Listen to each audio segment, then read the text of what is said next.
Captain Layler, I'll never forget the first time I got to see him after the storm. I walk up, I look, and I said, "Oh my God!" I couldn't believe what I was looking at. Homes that just washed away, rebar, people's clothing, and everything. And I looked up, and this story is very true. When he was a sergeant, when we first met, and he said, "I love the beach. It's the only thing I love more than ever. I don't want to go anywhere but stay on the beach." And I said, "Well, when you get promoted, one day you're going to have the beach as your precinct." And boy, did he ever fit that mold. And by the way, also, when that first happened, he put his hand on my shoulder. We were standing at ground zero. And what happened? He teared up, and he says, "I can't believe there's so many great people out here that have lost everything." And he got me teary-eyed. And I said, "Listen, the right person's in the right place." His team, his lieutenants, his deputies, his team out here in Fort Myers Beach is second to none. And believe me, they're all very much handpicked. Because we deliver a concierge level of service. And this is like a little family here on the beach. This is what it's about. You know, there's always going to be commercialized buildings, a Denny's and this and that. But Fort Myers Beach is a mom-pop feel. That's what makes it so special. Very unique. And his team gets it. They know how to interact and deliver that service. And as a sheriff who has a whole county, critical to my success. So that's why when you guys clap when I walk in, it's really Tim, his staff that deserve it. They are the absolute heroes of the county, but more specifically Fort Myers Beach. I'm ready. Sheriff, we couldn't do that without you. This man gives us the support, the assets, we couldn't do that.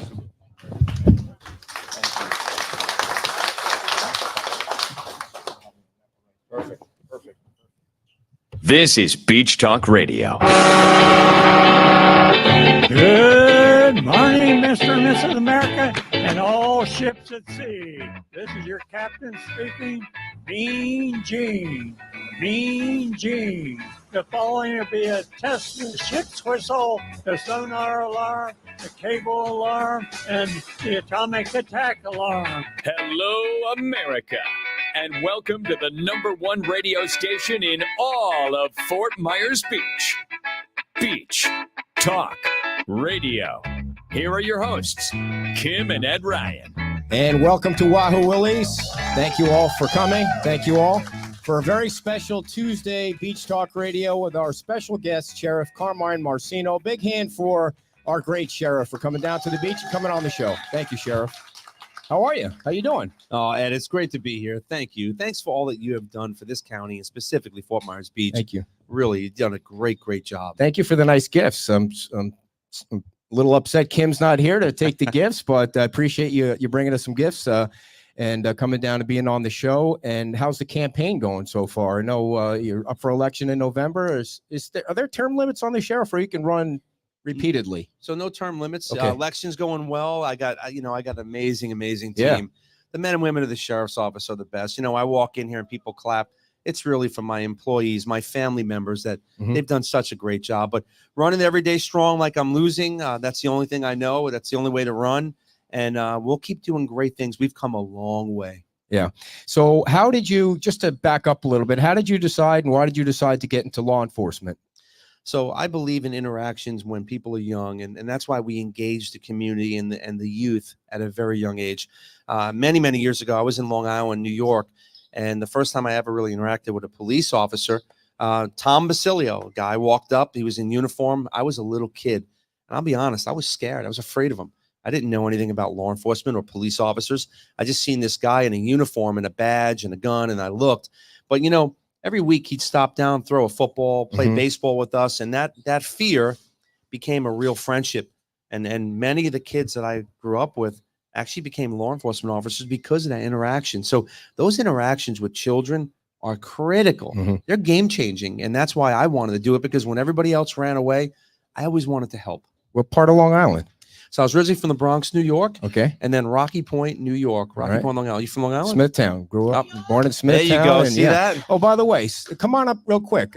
She asked, there's a apparently there's a sheriff's bobblehead doll that the people are able to get, and she wants you to sign it. So, All right, look at now, this. where can people get a Sheriff Marceno bobblehead doll? Well, we're gonna have to put you in touch with anyone that wants one, and yeah, Very cool. yeah. Look at I'm this. gonna have to get one for Kim for her birthday of herself, Oh, or me, not a Thank you. You want to get a picture real quick? Yeah. Come on over. Oh, come on over. Thank you. Thank you. You went from Long Island to where? So from Long Island, I was still living in Long Island. My father came down. He was on vacation. Yeah, he ended up buying a house in Naples, Florida.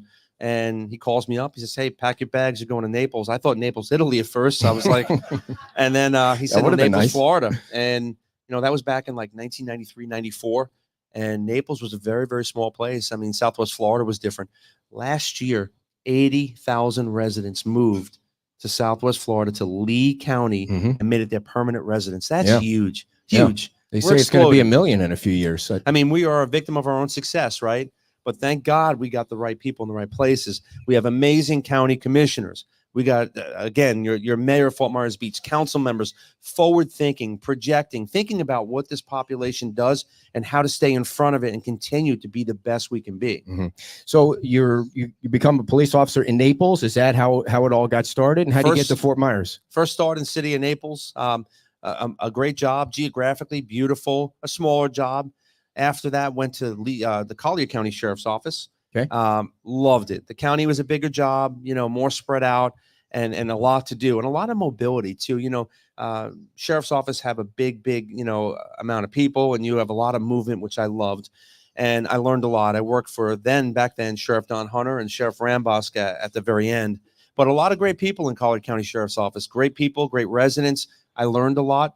And I was always close with Mike Scott, Sheriff Yes. Mike Scott at the time. Great sheriff. Yeah, great guy. Did a great job here. We always remained close friends. And, when I was the right hand to Sheriff Rambosk, he had reached out and said, "Look, there might be an opportunity here in Collier." And I always knew one day I wanted to run for sheriff. I felt, I've learned a lot over the years. I think I could bring tremendous value as a sheriff. Mike Scott and I had spoke a few times. And here I am. I mean, there was an opportunity. I came over as a lieutenant Okay. in Cape Coral. So I was working at the Cape Coral office. After that, promoted to captain, went to be the sheriff's right-hand man, went to the FBI Academy, came back, became the undersheriff, ran operations, learned everything I possibly could. I learn every single day still, of course, but this department's really come a long way. We have. What's the best part about being a sheriff? The best part about being a sheriff, first of all, is serving the greatest residents in the country. I mean, I wouldn't want to be anywhere else. But being able to make key decisions and affect change, positive change immediately, seeing the results, because I live and work in this county, seeing the results from those decisions, making certain people are safe and secure. Unlike other places, you turn the TV on, unfortunately, and it's unbelievable what we see. But in Lee County, we have law and order. And I'm proud. I mean, working with our amazing, great state attorney, Amira Fox, working very closely with her and her team. They do a phenomenal job. But keeping now, once again, Lee County at one of the lowest crime rates we ever had. Okay, that's a big deal. Big deal.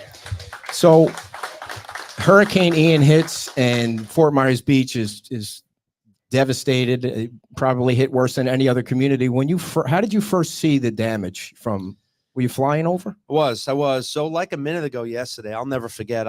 The Tampa sheriff, Chad Chronister, he's the Hillsborough sheriff, great friend of mine, like a brother. And the hurricane is going to hit Tampa, allegedly, right? Mm-hmm. First storm in, 100 years. I call him up. I say, "Hey, sheriff," I said, "I'm sorry, brother. Everything I have is going to come help you." Well, 5-6 hours later, he's like, "Guess what? Everything I have is going to come help you," because Mother Nature's unpredictable. And we get hit.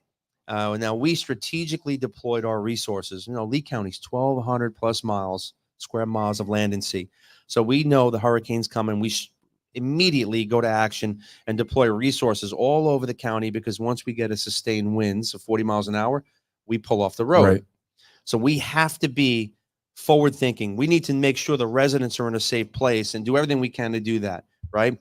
But at the same time, ready to be in action with the snap of a thumb. Mm-hmm. So Hurricane Ian hits, immediately we go up in the helicopter, and I'm flying into Fort Myers Beach. I can't believe what I'm looking at. Homes on the bay side just washed away. homes on fire. I'm watching the fire flying by high rises, and people are waving white blankets. We need help. And we're marking, we're tracking exactly where they are and sending strike teams to them immediately. A very eerie feeling. You land in Times Square, get out of the helicopter, and I'll never forget, I look around, and it hit me like a ton of bricks. Us cops are real tough, right? When you see someone's belongings floating by you, shoes, clothing, pictures, and buildings gone. I mean, it brought tears to my eyes. And I said, oh my God, what can I do? Just wish I could press a button and make this go away. And there's going to be loss of life. And one life is too many. And unfortunately, we lost, about 75 residents here locally in this county, which, again, one life's too many. But your mind runs and you say, okay, here we go. You have an emotional moment. Now it's work time. What are we going to do? How do we get better? How do we build? How do we get, search and rescue turns into a recovery. So there's a lot going on at once, and simultaneously everyone's coming to help you, which is great. Yeah. So obviously, guys, your team's trained for something that crazy, right? Or can you ever train for something when you see every structure on the beach was damaged? The people that didn't leave were stuck in their homes or in the mangroves or in their boats. How you train is how you perform, and you can train as much as you want. But how do you really train for a near Category 5 horrific, catastrophic event? Not only was it slow moving, one of the biggest storms ever, what a wild punch. So, the aftermath was devastating. And again, the loss of life is devastating. We can build buildings again, and we see it, right? You can't bring back lives.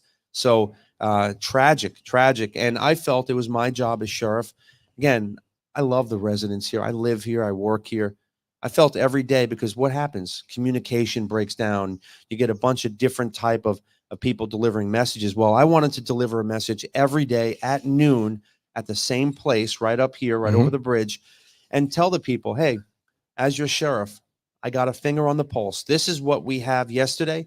This is what we have today. Give them an update every day and talk about what we're doing moving forward, but with real numbers, real updates. And I think that we did a good job getting that information out. So was the looting bad on Fort Myers Beach? So obviously, we always are concerned about looting when a storm comes through. I took a very aggressive stance. Matter of fact, on the east coast of Florida, I think it was the Miami Times and the Miami Herald, they hit me pretty hard, because while I was at one of my first press conferences, I said, look, we are here and we got hit so hard. Okay, people lost their homes, their loved ones. And the worst thing in the world is we're not going to allow those people to become victims again. So I said, if you walk into someone's home in Lee County, Florida, you're going to be carried out. And I meant it, because my residents deserve to be safe and secure. They deserve to live with law and order. And common sense says we have to protect you. This is not other places like California, New York, okay, and places where people are leaving, right? Yeah. They're leaving there to come here. And why is that? It's not just beaches and palm trees. It's because they're safe. They don't have to worry about people robbing and stealing here. We address things very quickly with zero tolerance. So, no, we had total number of cases, give or take, were about 40. But we made continuous arrests, and we took an immediate, transparent, educational, zero tolerance stance on looting and crime. No tolerance here for that. What possesses somebody to have that kind of mindset to go into somebody's home and steal stuff after a Category 5 hurricane? Do you have a chance to pick their brain and say, what's wrong with you, man? Well, why are you doing it. this? Opportunists, right? And most of them came from other places. Yeah. And how bad is it? It's like when someone steals something, it's horrible, it's wrong. When someone steals something from the church box, how bad is that, right? Well, here we are. We get hit by a catastrophic hurricane. People are in their homes, the little they have left, and they don't even know if they have a front door. Do they have their wedding albums, their jewelry? By the way, we can replace jewelry, but not a ring that a loved one gives you, a husband or a wife. So no, we're not going to allow that here. And those people, it's a different mentality, but they can get away with it in other places. It's just never going to happen in Lee County.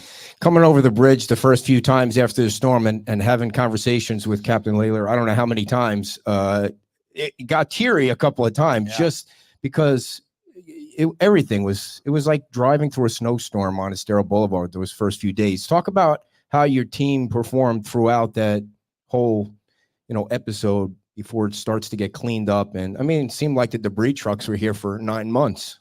You know, people say, thank you, Sheriff. You did a great job. I gave my all, but I'm a coach, right? I'm telling you, the men and women in the sheriff's office are the best I've ever seen. They're my family members. And what they did during the storm, some of them lost their homes and cars and came to work having nothing to serve other people. Okay, other sheriffs from across the state, you know, Grady Judd and I are very close. You know, Sheriff Judd sends his people, Sheriff Chronister, you know, the Brevard Sheriff, Wayne Ivey. People are coming from everywhere. Don't forget our fire, EMS, medical personnel. They're heroes, folks. Everybody came together. And most importantly, the residents of this county. At every level, we're meeting every single day. Everyone wants to help. I was on Pine Island. People from all over were coming over to help people they never met before. Mhm. I think that's what really, you know, it's a shame it has to be a disaster to make some people come out and think about it. But let me tell you, Southwest Florida is one of the greatest places I've ever seen. I mean, I can't even, you know, heartfelt. And you go back to the emotional side. I remember going home. I talked about that emotional moment when Captain Layler teared up and he's like, these people are such great people Mhm. here. And I left. And a lot of these times, you know, you're moving so fast, you're making so many decisions, and you get home and you finally get home after an 18, 20, 30-hour days, right? They just blend into each other. And I remember sitting on my couch and just looking through the video of the first flight that I had and people's homes on fire and stuff, and just, you know, breaking down a little bit, tearing up and just saying, oh my God, did I do everything? Can I do anything more? I just want to help everybody. I wish I could press a button and help everybody here, you know? I'm sure they've seen things they'll never be able to unsee when that kind of stuff happens. Over 1,200 vehicles in the water.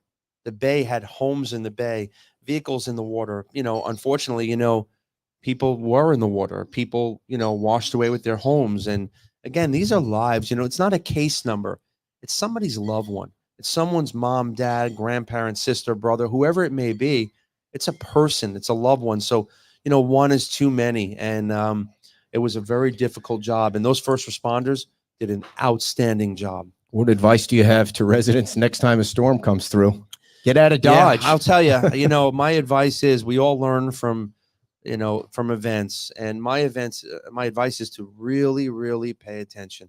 You know, a lot of times people don't want to leave their homes. We rescued people second and third floor, their homes were shaking, getting ready to wash away. You know, you have to be in a place when you believe that storm is going to hit, you have to be away from it. Mhm. We can always rebuild structures and homes, but we can't bring a life back. So really pay attention, you know, and a lot of people wanted to blame other people for calls that were made. And you know that.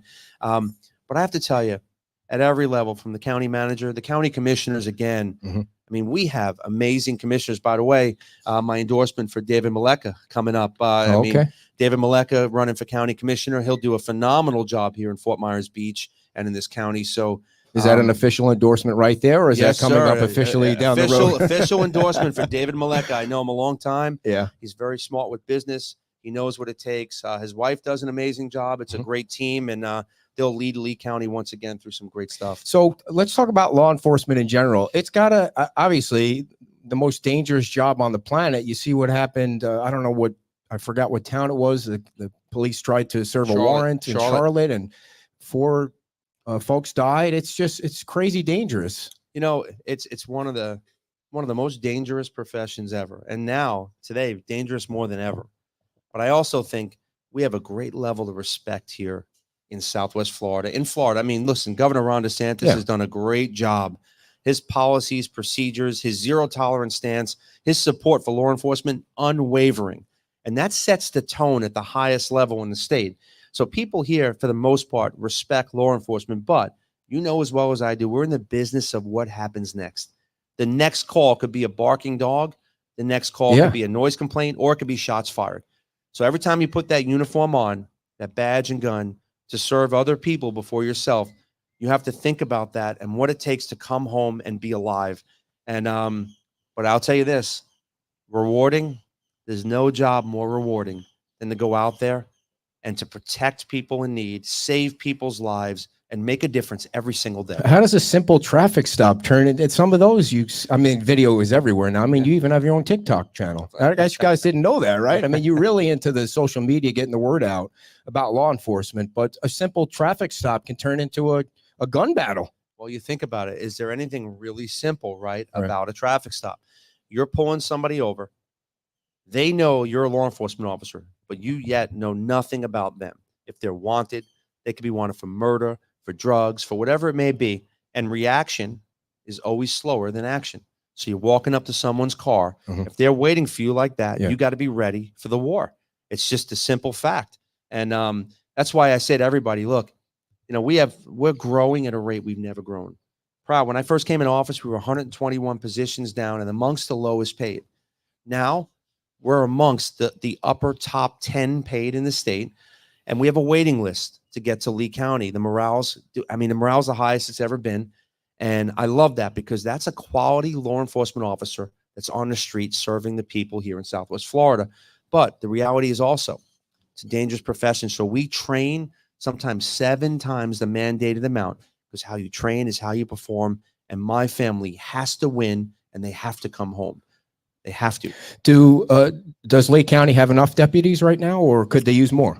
We do, but we can always use more, especially and again, thanks to the county commissioners, because everything I've ever asked for, you know, a lot of people, and you guys will laugh at this, right? In politics, somebody tells you what you want to hear. Imagine that, right? It's a rare thing, but it is. This county is like that. So Not is the our town county council. commissioners. Let me So is tell the you town something. council. Our town council, our mayor, our county commissioners, they don't talk the talk. They walk the walk. We have direct communication. It's continuous. I ask for more things. They give it to me. We want to be in front of it. 80,000 people move to Southwest Florida, Lee County, and never leave. And we welcome them. We want them here. It's what makes business boom.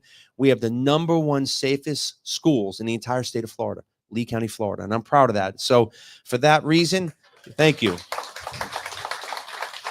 But we do need more officers. 80,000 people is the size of a small city. Mhm. There's going to be more calls for service. We're doing more than we ever have. I'm also proud to tell you, our calls for service are more than they've ever been, yet our use of force is going down and our crime is going down. So we're doing it right. We're doing it right. So you're big into technology too. How is Lee County using technology to catch criminals?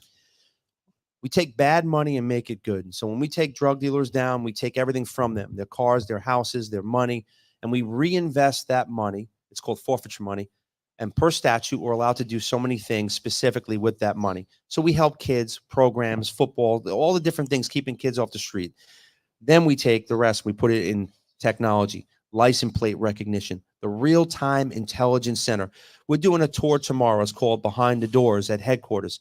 I urge everyone that's listening, everyone here, come out and see what your sheriff's office is doing. Unfortunately, we had a homicide probably about a year ago. Unknown person shoots a person, kills a person. 41 minutes later, because of technology, the suspect is off the street, in custody, and charged. I mean, that's unheard of. So investing in technology is so important. How did you catch him so fast? Are you allowed to say? License plate recognition. Okay. The cameras that are out there, our analysts and the people that work at the real-time crime center are amazing. Partial license plate, description. They're using technology, computers, and our suspect is off the streets. Plus, I'll give another little tidbit. Our Andy machine. We're one of 4 in the entire state that has a DNA machine. What does that mean exactly? Well, we found a subject that was, assaulted or wherever it may be. We can get rapid DNA in 90 minutes or less, where unfortunately we would have to wait months to get that back. So it's taking a violent felon down off the streets immediately, and we are one of 4 that have it in the entire state. Wow. So yeah, feel free. When we drive up, and I don't mean to laugh, maybe it's not funny, but when you drive up and down some of the highways, you see these people in the jumpsuits, and you're making them clean up the litter on the. I mean, I think it's funny. I think so how did you come across? Is that something you brought back, or? So I'm again, coming from New York, where my swimming pool was I call it a Johnny pump, a fire hydrant, right? You run under the fire hydrant, you shut it off. That's what we did, but there was trash on the streets, broken windows, graffiti. Where you live is so important. and showing people that we're accountable. We're not going to allow graffiti. I don't want to see trash. I'm driving down 75 after the hurricane. There's trash on the roadways. There's trash in different streets. And I'm like, you know what? I live here. We live here. We work here. Our county's beautiful. I don't want to see trash. You know, Bill Bratton, a great friend of mine, the ex-police commissioner in New York City and the chief of LA, he came up with the broken window theory. You put a car in a neighborhood, you know, and it's an area where there's high crime. People look at it, they wonder, break the window, they steal everything off the car. People look and they see clean streets and accountability. They don't want to commit crimes. So what better than to take the people, the lower risk inmates, Okay. Carmine's cleanup crew. You can, as a county resident, right? You can email us. Hey, this intersection, give us a location, send us an email, and the inmates will go out and they wear the jumpsuits and they productively work cleaning up our streets. I want clean streets. Yeah. Do they not, does it make them not want to do it again? Do they not go back into the crime business? Or? Funny you say that. I talked to a guy the other day. I was in the grocery store. He shook my hand. He says, hey, Sheriff, you don't remember me. I said, I recognize your face. He goes, well, I was on your cleanup crew. He goes, I'm not going back. Okay. And I said, well, because thank it is you. a little embarrassing. He goes, hey, it is. And he goes, I'm not going back. But he also, I want you to tell, he goes, you were picking up trash for me and I appreciate it. And he says, it made me change my mind about law enforcement. He goes, everybody was nice. He goes, I had issues, but I cleaned myself up. And by the way, simultaneously, I clean your highways. I said, well, thank you. Do you take any flack for the Marceno Motel? I mean, I was driving on Colonial once and I saw one of the vans on the back. Well, I mean, of course, you're always going to have, I call them 5%ers, you know, the people that if you said, hey, don't come to work, I'll mail you your paycheck. They say you can't direct deposit it. You know, those are the people that, you know, they just always look for something, right? Hey, the Marceno Motel, no Wi-Fi, no swimming pool, no fun, right? But we want people to understand, look, Lee County is a beautiful, beautiful place. And most of you have worked your whole lives to be here. You deserve to live with peace and quiet and safety and security for your family. So those that want to break that small percentage, they go to the Marceno Motel. They get a fresh pair of slides. It matches their jumpsuit and they get free meals.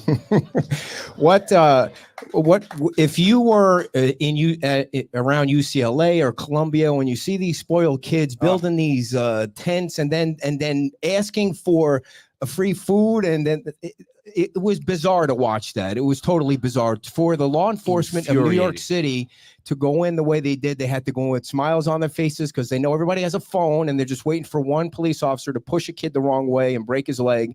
And they didn't do any of that. It was one person at a time. And the best part of that was every time they pulled out a kid, they took their mask off right in front of the camera so their parents could finally see it was them because they all had masks on. Think about that. Years ago, you committed you did something wrong, committed a crime.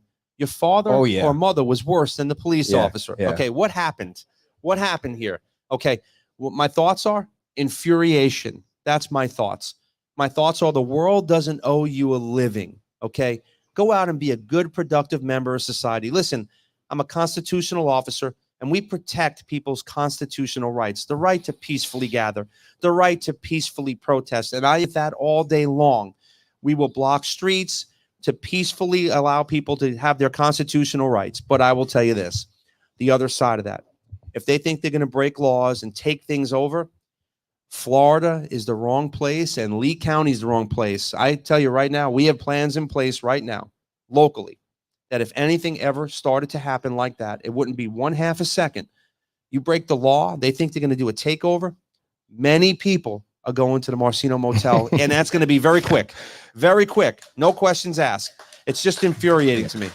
Was there contact with FGCU just in case something? It just seemed like it was blossoming up everywhere. And was there a plan just in case? So the FGCU chief, a new chief, he's a great guy. I'm very, very close to the president of the university. She's an amazing, amazing lady. We have law and order in Lee County, but we are ready for anything that comes our way. And again, we always protect people's constitutional rights, but you don't have the right to commit crimes. You don't have the right to loot, to steal, to cause havoc and disrupt classes. And listen, God bless our teachers. Yeah. How about that? Teachers, I mean, they're amazing. They go to work every single day. Now, teaching is a very difficult job, right? It always was a difficult job, but today, more difficult than ever. You got to worry about your safety. You got to worry about things. So I love our teachers. I mean, they do an amazing job, and they're the ones that are building our future. Speaking of that, with so many schools in Lee County, and you see all the school shootings going on across the country, and sometimes kids call in these calls and they think it's funny. It's not funny. You don't take that lightly either, but I'm sure you guys are trained for something like that if it ever happened. So there's, not a deadly result if possible. And I'm proud to say, Safe Kids, Safe Schools was my #1 initiative when I became sheriff. #1. That's 6,000 bus stops, 115,000 kids whose parents, guardians, and loved ones trust in us to make sure when they leave their house, they come home safely. That is the #1 goal. First of all, law and order, safety, and security. But those kids go to school. God bless our kids. But I try, and we have tried. Our great state attorney, Amira Fox, our county commissioners, everyone has tried to say, hey, fake threat, real consequence. Mhm. I took a lot of heat when a young man was arrested. Man, I don't know how long ago, it was a couple years ago. But I say this, right?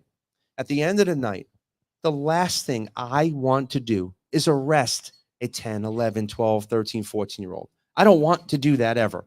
And I always pray that I don't have to. The facts are, in this line of work, when someone makes a threat, if I was to say, come on, guys, it's a 13-year-old, we have seen 6, 7, 8-year-olds pull the trigger and shoot people. It's a sick world we live in, right? If information received to us and our neglect to do our duty resulted in people getting shot or killed, that's negligence, and I have to live with that. I'm not willing to. So I beg the parents, please sit your children down. You give them a smartphone, okay? 2 seconds, they can press a button and they can send something that they think is funny, but it's life-changing.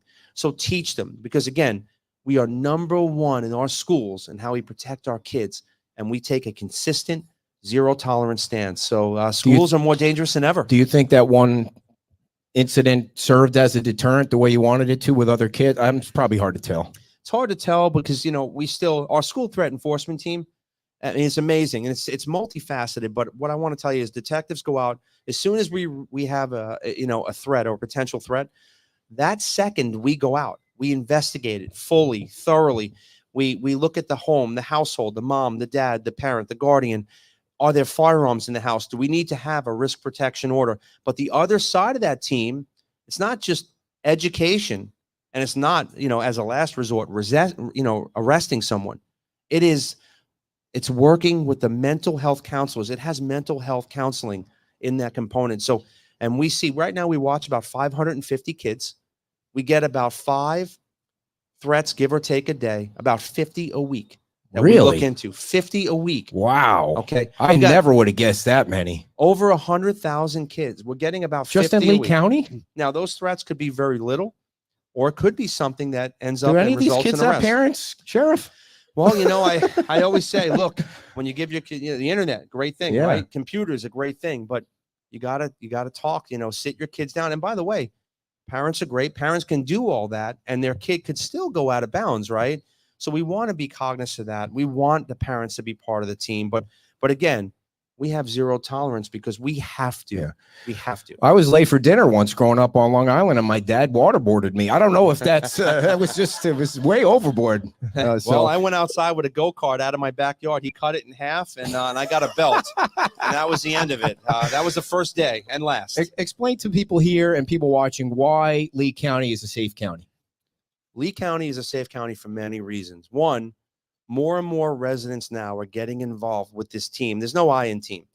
The men and women of the sheriff's office at every level, when you come see our operation, we are doing an amazing job. We're firing on all cylinders. Why is it safe? Because your county manager, your county commissioners, your mayors, your council members, it's electing the right people in positions that give you all the tools as a sheriff to do your job. And when you put the team together, we lead the way all over. And I'm telling you, when Bill Bratton comes into headquarters and he says, Sheriff, I've been all over the country. He says, and I'm telling you, I have never seen technology and the way you guys are operating. It's the best I've ever seen. That's a big, big bonus to us here in Florida. What are those? You've shown off those robots a lot. What is the main purpose is that for bomb detection or drug detection? Or? So that robot is it's called Robbie the robot dog. And why is it important? Well, let's talk about the Bank of America. Remember Yeah, that whole yeah, incident, right? Our suspect, violent felon, pages, of arrests, violent, carjacking, robbery, and all the above. He makes a bad mistake. He picks Lee County, Florida. Okay. We deploy immediately. We can't get close to him. We're about 25 yards away from him. And he's hiding behind a computer and he has 2 hostages. Well, the robot dog is able to go back and get a full visual of everything while we're talking to him. Of course, trying to de-escalate. We de-escalate. We constantly want to de-escalate, but make no mistake. No one gets to kill innocent people. And that was it. Our sniper, who was just identified, he did amazing. He's a hero. One shot through a computer and took our suspect out, and we saved 2 lives. We didn't make that decision. The suspect did. Is that a Lee County Sheriff's deputy sniper or? Yes, sir. Okay. All right. Cool. Yes, sir. An amazing, amazing guy. He was a Marine. God bless our veterans, by the way. I love all veterans. Yeah. But, people that fought for our country, freedom's not free. But he was a Marine sniper. He's a sniper. And when deadly force presented itself, he took that single shot, which was amazing. One shot. And he saved lives that day. So he still had the 2 hostages with him? 2 hostages with him. One hostage, her head was right against the suspect's head. So inches away in either direction from unfortunately what could have been catastrophic. So we took that life to save innocent lives. Wow. Why should the Lee County voters vote for you again? Give us the pitch, man. First, because we need it, but first, because you know what? Like I said, look, I'm always trying to learn. Every day we try to learn. We try to do better, and we get better every day. But for me, my heart and soul is in it. I love being sheriff of such a great county. The residents are amazing. And, people can say things, but statistical data doesn't lie.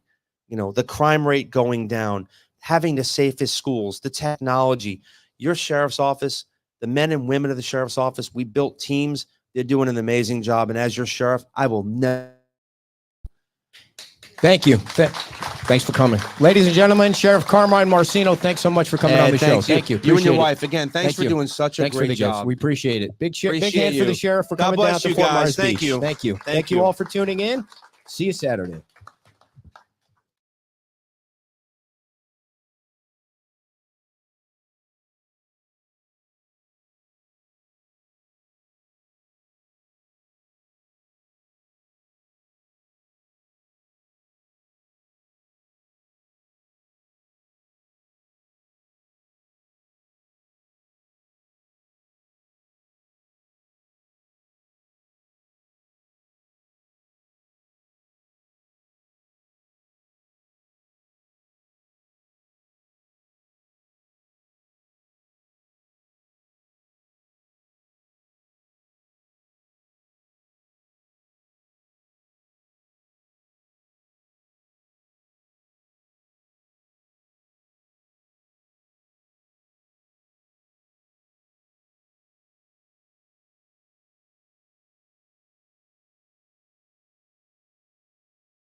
The sheriff definitely does a great job. If you want to stick around, more bobbleheads are on the way. So if you want to stick around.